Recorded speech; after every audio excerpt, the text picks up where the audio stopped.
Concevoir des puzzles en bois à la main, c'est tout un art, mais c'est aussi un savoir-faire que la maison Puzzle Wilson perpétue avec une belle efficacité.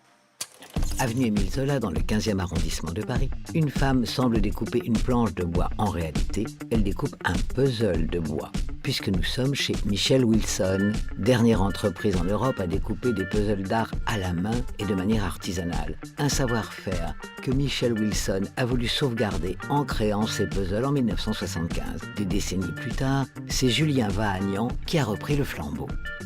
L'essentiel du marché, c'est des puzzles en carton qui sont découpés avec une matrice, avec des pièces en forme de hache. Puzzle Michelle Wilson, c'est des puzzles qui sont découpés à la main, qui sont en bois, et on a des formes de pièces qui dépendent de l'image, et pas d'une matrice qui est la même pour toutes les images. On est les seuls à encore perpétuer cette tradition de la découpe des puzzles justement à la main, qui était la norme il y a plus de 100 ans, avant que justement la technique de matrissage avec les puzzles en carton soit apparue. La fabrication se passe entre la Bourgogne, où les œuvres d'art sont imprimées sur les planches de bois, et Paris. On a des images qui sont imprimées, donc là c'est la technique moderne, qu'on colle sur du bois. On ajuste justement la dimension du bois à l'image. Ensuite, on fait des petits lots, des lots de 5 à 8 puzzles. On les aligne bien et on découpe ce lot justement. Et c'est là le savoir-faire particulier en fait, de la maison. C'est qu'on découpe avec une scie à chantourner, donc c'est un matériel d'ébénisterie.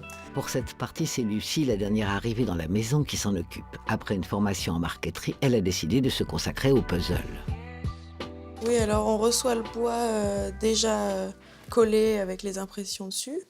Puis au moment où avant la découpe, on va devoir les réaligner pour que l'image soit... Quand on découpe, on ait toujours le même dessin sur les différentes couches. Une fois que je sais que je les sens qu'elles sont alignées, je garde la pression et je viens pointer mes clous que j'enlèverai au fur et à mesure après et je repasserai par les trous à la découpe. Des clous pour bien fixer les 8 planches avec le dessin de l'artiste nantais Alain Thomas. Il faut faire attention à l'ordre des couleurs, situé au dos des planches, qui sera très utile par la suite. Mais avant cela, l'étape cruciale de la découpe. D'abord, je vais commencer par les contours, qui pour un puzzle de 50 pièces pour les enfants, il y a 8 pièces de contours. Donc je vais commencer par ça, et puis après vraiment détourer les détails les plus gros, la tête de l'éléphant, la girafe et le lion, qui sont directement collés au contour. Mais pour des puzzles d'adultes avec plus de pièces, on fait appel à Christelle qui, avec ses 18 ans d'expérience, saura manier la scie à chantourner de manière très efficace. Je vais découper ce puzzle en 350 pièces. Donc ici, on va déjà départager en 2 morceaux, ce qui fait 175 pièces par partie. Et ensuite, on va détourer le visage de la jeune femme de manière très soigneuse, très précise. On va détourer les fleurs, on va suivre le pli de la robe, on suit le mouvement de la peinture. Bon là, c'est Lewis, c'est un peintre orientaliste anglais, où il faut être vraiment très précis au niveau de la découpe. Mais si on va découper un Van Gogh ou un Monet, ça ne sera pas du tout le même style de découpe. C'est nous qui devons nous adapter à chaque peinture, bien regarder l'œuvre avant de découper. Quand on découpe, on est obligé d'avoir une certaine concentration assez aiguë pour que vraiment que ce soit très réussi, nos puzzles. C'est pas du tout pareil que les puzzles en carton classique qui sont à l'emporte-pièce. Nous, tout est fait de manière manuelle. Il faut avoir une grande dextérité manuelle, un sens de l'observation pour bien comprendre comment on va découper nos puzzles et qu'on fasse le bon nombre de pièces, que les pièces soient très régulières, bien calibrées, que ce soient des jolies pièces. Se mettre dans la tête de l'artiste qui a peint l'œuvre est le secret d'une bonne découpe.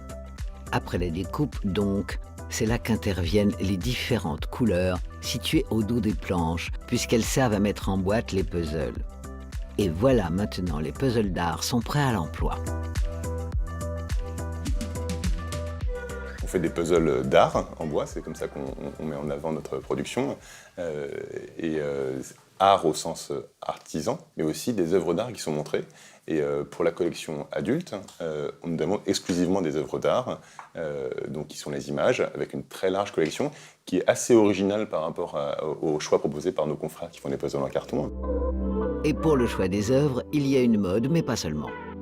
on voit que c'est la saison, peut-être un peu comme dans l'habillement ou dans le vêtement, la saison des puzzles colorés, particulièrement colorés, ou naturalistes, ou alors les impressionnistes avec une exposition Van Gogh, ou alors des commandes de musées spécifiquement. C'est vrai qu'on travaille avec pas mal de musées, donc, en particulier les musées parisiens, donc le Louvre, le musée d'Orsay, et ces gens-là en fait ont des expositions qui vont un peu définir le temps médiatique et de chacun des artistes, et donc on se cale par rapport à ces expositions parce qu'on leur propose nos puzzles pour les boutiques des musées, et aussi parce que ça va un peu définir le battement médiatique en France et à l'étranger de cet artiste. D'où il vient d'être démontré que ces puzzles ont toute leur place dans le très élitiste monde de l'art.